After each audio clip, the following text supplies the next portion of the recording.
Hey guys, BoHD here, and what we have here is a $129 smartphone from Motorola called the Moto E. Now right off the bat, there's no question Motorola is trying to displace the high-end smartphone market with a phone at this price. Instead, they're doing quite the opposite. Motorola has acknowledged the fact that there's not a whole lot of cheap off-contract smartphones in the market, and the ones that are really aren't that great, and so Motorola came up with the Moto E, the best phone $129 can buy. Now, the Moto E is a very well-designed device, as it has to be in order to be able to function well for only $129. So if we first take a look at what the Moto E does right, we'll first notice the iconic Moto design that we are all probably familiar with thanks to the Moto X and Moto G.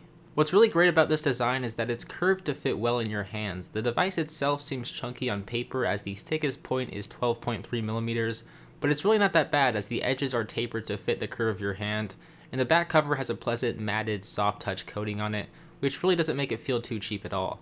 In fact, it actually feels pretty sturdy in the hands. It only has a 4.3-inch display, which nowadays isn't very big at all, but it fits comfortably in the hands. It's not too big or too small.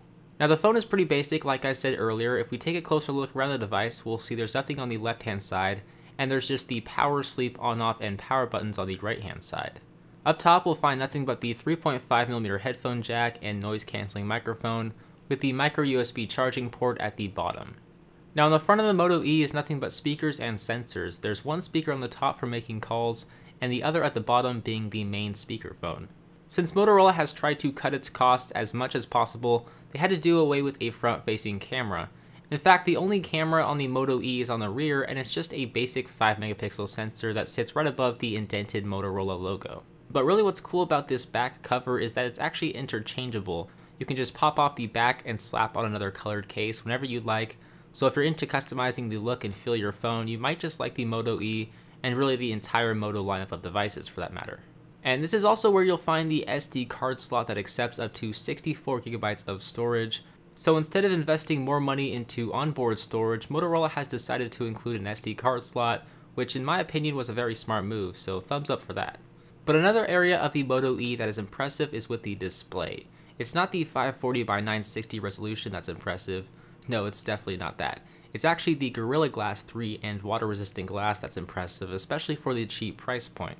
But that's not to say the display is terrible, because it's really not all that bad. I mean, the colors are nice and bright and vivid, but the resolution is a disappointment as you can start to see the pixels when you look up close, and the viewing angles just are not very good at all. But the Moto E does run a very similar experience to stock Android. It basically is stock Android with a few Motorola features thrown in there here and there. But the Moto E is only rocking a dual-core Snapdragon 200 processor with 1GB of RAM, but despite these outdated specs, it's really not all that bad because stock Android doesn't really require a whole lot of power to operate. As you can see, swiping through the home screens and apps is still a pretty fluid experience considering such low-end specs. Sure, you'll start to notice some lag when playing graphic-intensive games and running demanding apps, but I've been really impressed with just how functional this device is, and the fact that it runs Android 4.4 KitKat. And Motorola has promised to keep the Moto E updated with the latest Android software for the next couple of years, which is really an underrated feature. And since the Moto E does take advantage of all the battery life improvements KitKat has to offer, I found battery life to be pretty good even with a relatively modest 1980 mAh battery.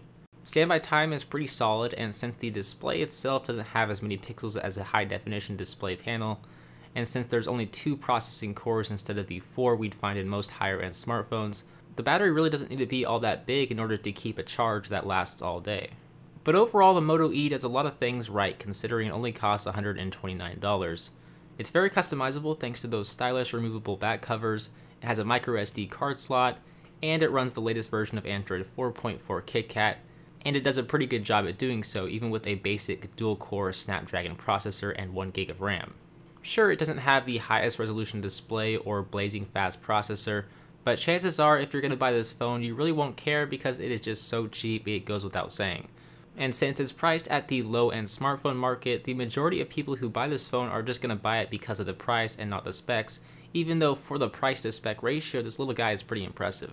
I mean, Motorola didn't have to include a camera, but they did, and it shoots pretty decent pictures and videos.